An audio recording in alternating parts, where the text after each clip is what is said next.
এইটো ভিডিঅ'ত ধৰ ঝাৰু ধৰ ভাই এই চেপ্টাৰটোৰ পৰা কি ইম্পৰ্টেণ্ট কুৱেশ্যন আছে এইটো ভিডিঅ'ত তোমালোকক দেখুৱাই দিম। এইটো ভিডিঅ'ত যিকেইটা কুৱেশ্যন দেখুৱাই দিম ইয়াৰে পৰা তোমালোকৰ মেট্ৰিক পৰীক্ষাত কমন পৰিব, তোমালোকে চাই ল'বা। মোষ্ট ইম্পৰ্টেণ্ট কুৱেশ্যনকেইটা দেখুৱাই দিম।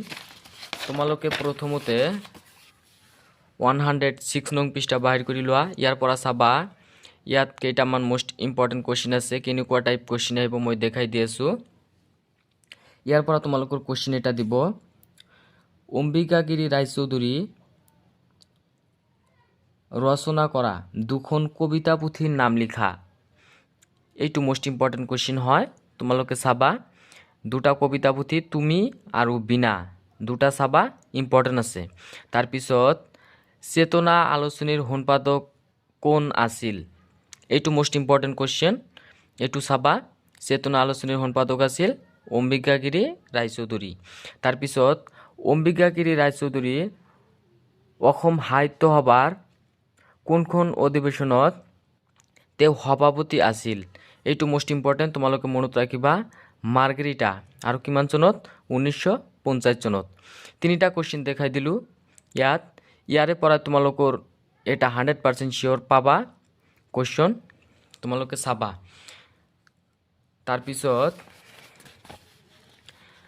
তোমালোকে এতিয়া 107 নং পৃষ্ঠা বাহিৰ কৰি লোৱা। ইয়াৰ পৰা চাবা ভাষা বিষয়কৰ 1 নম্বৰ পৰা চাবা, অতি চমুকৈ উত্তৰ দিয়া। ইয়াৰ পৰা চাবা তোমালোকে ক নং কুৱেশ্যনটো চাবা, অম্বিকাগিৰি ৰায়চৌধুৰী কি কবি বুলি আখ্যা দিয়া হয়, এইটো মোষ্ট ইম্পৰ্টেণ্ট কুৱেশ্যন হয়। এইটো কি, অসম কেশৰী কবি বুলি আখ্যা দিয়া হয়। তাৰপিছত গ নংটো চাবা, ক আৰু ঘ এই দুটা আৰু তোমালোকৰ ইয়াত তিনিটা।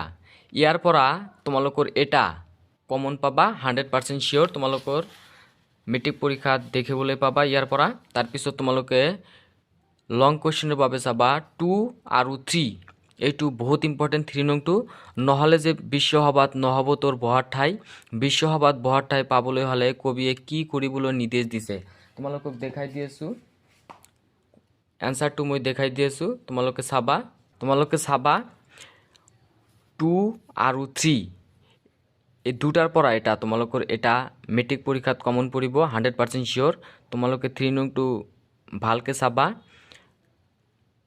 উত্তৰটো মই দেখাই দিলোঁ, তোমালোকে চাবা, ইম্পৰ্টেণ্ট চাবা দেই।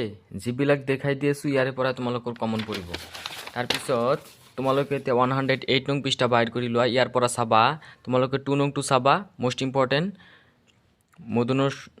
মদনৰ স্বৰ্ণ হোৱাৰ কাৰণ, তোমালোকৰ ইয়াৰ পৰা দিব, শব্দটোৰ পৰা মই দেখাই। তোমালোকে চোৱা তলৰ শব্দবোৰৰ মদনৰ হোৱাৰ কাৰণ দৰ্শোৱা, এইটো মোষ্ট ইম্পৰ্টেণ্ট। তোমালোকে খ নংটো চাবা, কি হৈছে, ৰি ঠিক পিছতে থকাটোৰ মদনৰ হৈছে। তোমালোকে খ আৰু ঘ নংটো চাবা, ইম্পৰ্টেণ্ট আছে, আহিব। তাৰপিছত তোমালোকে 3 নং বিপৰীত শব্দ লিখা। ইয়াৰ পৰা তোমালোকে গোটেইকেইটা চাবা, মই দেখাই দি আছোঁ। এইটো কি হ'ব, ঘৃণা, মই দেখাই দি আছোঁ এনচাৰ কেইটা।